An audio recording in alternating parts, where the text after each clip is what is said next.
आज की कहानी है गुरु और शिष्य की कहानी। एक गुरु और शिष्य जंगल से होते हुए अपने गांव जा रहे होते हैं। अंधेरा काफ़ी हो चुका था। शिष्य ने अपने गुरु से कहा कि गुरु जी, काफ़ी रात हो चुकी है, अगर आप कहें तो आज की रात यहीं आसपास के किसी गांव में गुजार लें। गुरु जी ने अपना सर हिलाया और वो आसपास के गांव में एक छोटे से घर के पास जाकर रुके। अब जैसे ही वहां गए तो गुरुजी के शिष्य ने दरवाज़ा ठकठकाया।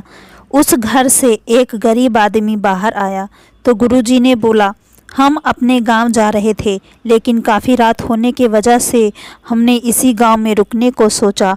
क्या हम आज रात आपके यहाँ रुक सकते हैं? गरीब आदमी बोला, हाँ क्यों नहीं, आप दोनों अंदर आ जाइए। अब जैसे ही गुरुजी अंदर गए, उन्होंने देखा कि उस आदमी के घर में बहुत ही ज़्यादा गरीबी थी।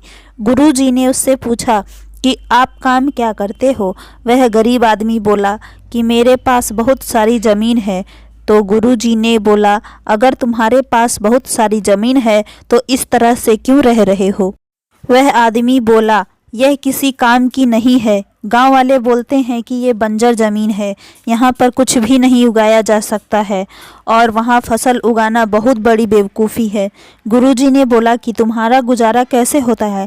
उसने बोला कि मेरे पास एक भैंस है जिससे मेरा पूरा घर चलता है। ये सुनने के बाद गुरुजी सो जाते हैं और रात में जब सब लोग सो जाते हैं तब गुरुजी अपने शिष्य को उठाते हैं और उस गरीब आदमी की भैंस लेकर अपने गांव चले जाते हैं। शिष्य अपने गुरु से पूछता है कि गुरुजी, कहीं आप ये गलत तो नहीं कर रहे हैं? उस गरीब आदमी की रोजी रोटी इसी भैंस की वजह से चलती है। तो गुरुजी अपने शिष्य की तरफ देखते हैं और मुस्कुराते हुए आगे बढ़ जाते हैं। उस बात को तकरीबन 10 साल गुजर जाते हैं और जो गुरु का शिष्य था वह बहुत बड़ा गुरु बन चुका था। तो एक दिन उन्हें उस गरीब आदमी की याद आती है कि मेरे गुरु ने उस आदमी के साथ अच्छा नहीं किया था, मुझे एक बार चलकर देखना चाहिए कि वह आदमी किस परिस्थिति में है।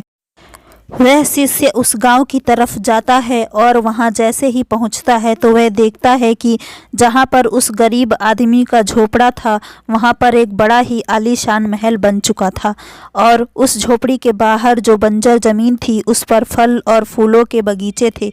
तभी उधर से उस घर का मालिक आता है। शिष्य उसे पहचान लेता है और उस आदमी को बोलता है कि तुमने मुझे पहचाना? मैं अपने गुरुजी के साथ आया था, हम एक रात के लिए आपके यहाँ रुके भी थे। वह आदमी उसे पहचान लेता है और बोलता है कि उस रात में आप कहाँ चले गए थे? और उस रात के बाद ही मेरी भैंस कहीं चली गई थी। मेरे पास कोई रास्ता नहीं था तो मैंने अपने ज़मीन पर मेहनत की और फसल निकल आई और आज मैं इस गांव का सबसे बड़ा आदमी बन चुका हूँ। सुनने के बाद शिष्य के आंखों में अपने गुरुजी के लिए आंसू आ गए और उसे ये बात अब समझ आई और वो रोने लगा।